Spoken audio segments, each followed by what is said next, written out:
JPMorgan and other large institutions are signaling a recession warning on the United States economy, which will ultimately translate into a global recession as well, because the United States does not go through a recession without the entire global recession being sucked into the pit as well. Well, that's what I want to share with you here in this video, because the calls are getting louder and louder, especially with some of the crisis we've seen over the last few days here and all the volatility in the stock market and everything like this. This is all calling toward many institutions coming out suggesting a recession is knocking on our door and we need to be prepared for this. So I want to share with you exactly what they're saying, as well as what we need to watch for and what we need to be prepared for, as well as how long this whole recession could last. What's going on? Well, that's what I'm going to share with you, so let's get into it. First off, will you please make sure to subscribe to the channel as well with the subscribe button down below if you haven't done so. Thank you. I really appreciate your support, and let me talk you through the details.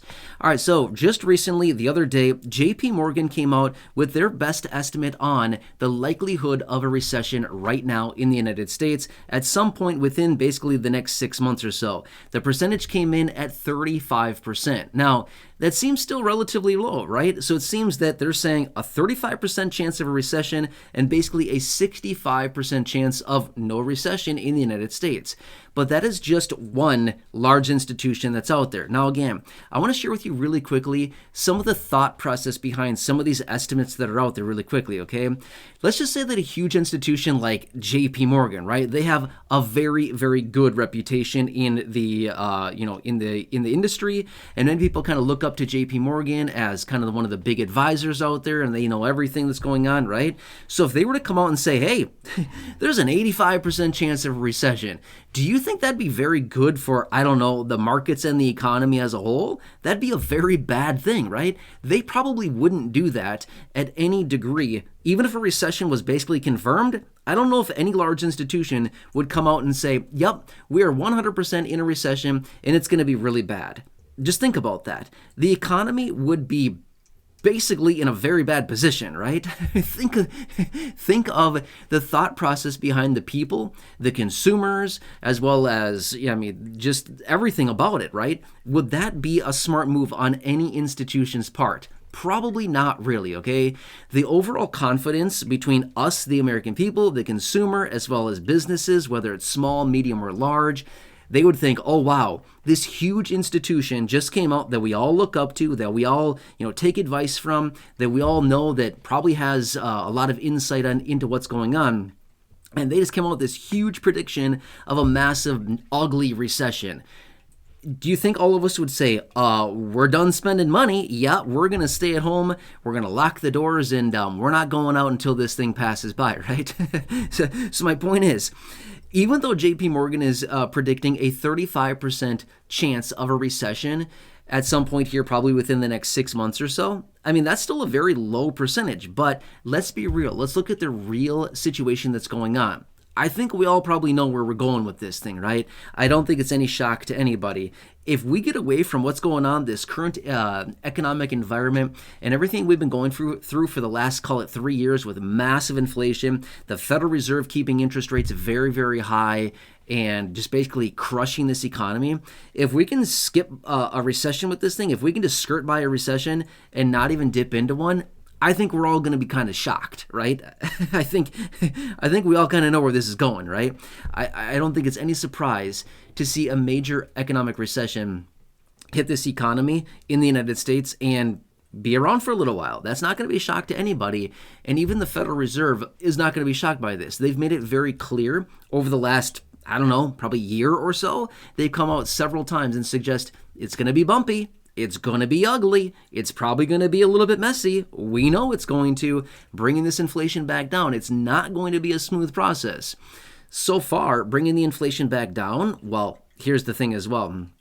That's a little bit misleading in and of itself, because it's not that inflation has necessarily gone down or prices have gone down. That's not the case. Prices are just not rising as rapidly as they were, so it gives the illusion that prices have come down. No, they haven't. Prices have not come down. They're just not rising at the pace that they were for the last couple of years, so it gives the illusion that prices have come down. No, they haven't. They're still staying very elevated.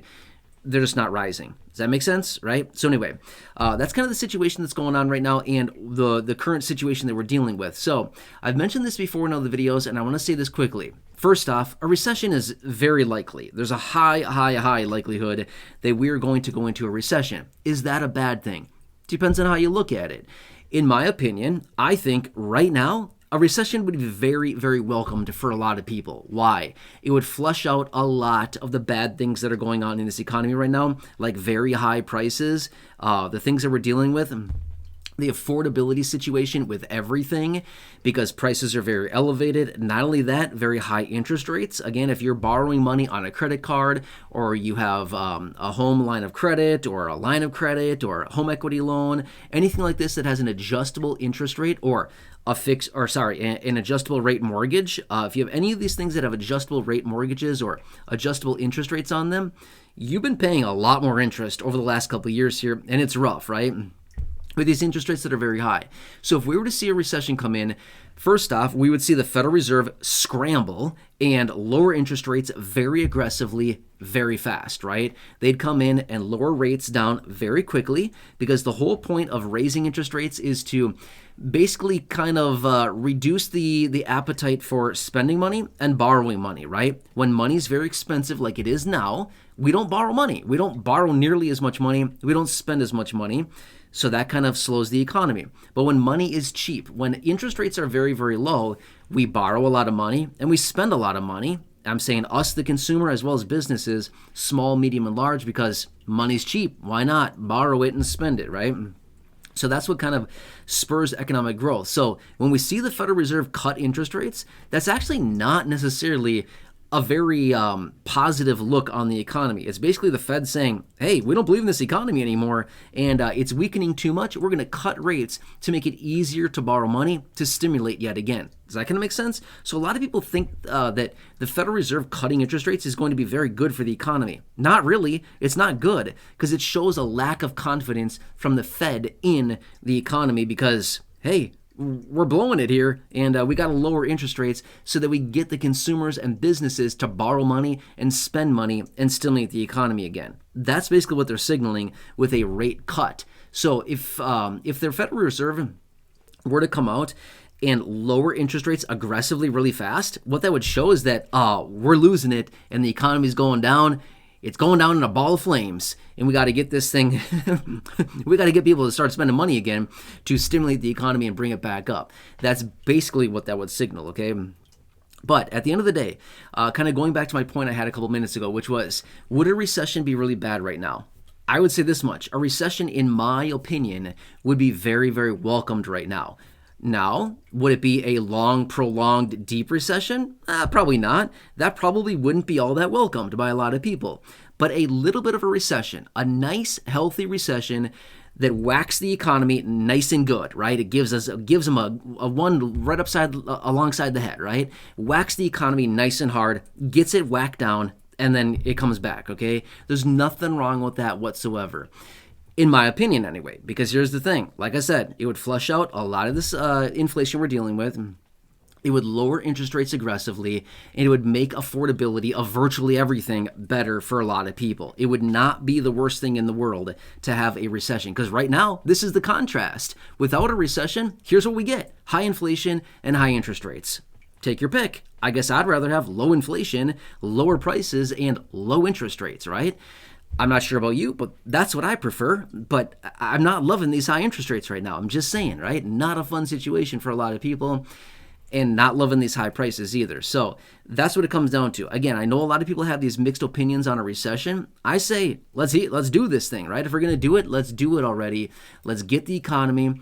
Let's get her all geared up. Let's whack it good and get it hit real hard, right? Let's knock her down, and then we can bring it right back. Not a problem whatsoever, because that's kind of the situation we're dealing with. So we're seeing some of these larger institutions kind of jumping on board this whole forecasting thing as far as like, hey, we're at this X% of chance of a recession, things like that.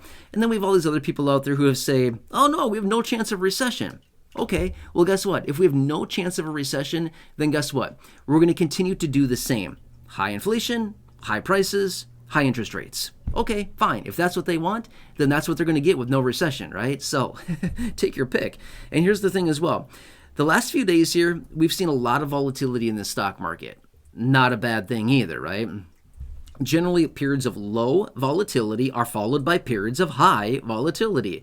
Basically, what volatility is saying is that there's a lot of uncertainty in the marketplace. Investors don't know what to do. They're saying, hey, one day I believe, one day I don't believe. One day I'm selling, one day I'm buying, right?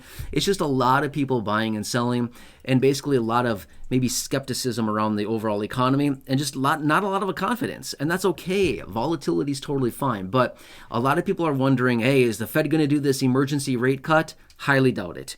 Is the stock market going to plunge the economy into recession? Well, kind of depends, right?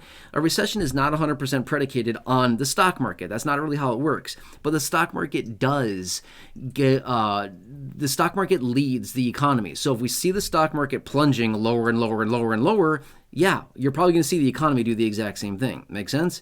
So either way, just want to bring this to your attention. I hope this helps you a little bit to better understand the situation. I can certainly talk about this a lot longer. You can probably tell here I have a lot of talk about this, and I can certainly come back in another video if you want me to discuss this further and clarify or discuss more points on this. But yeah, does that help you a little bit? Anyway, please subscribe down below if you haven't done so yet. Share the video with your friends on social media. Check out the other videos here on the channel, the thousands in the video library, the ones I've hand selected for you down below in the description or the top of the comment section.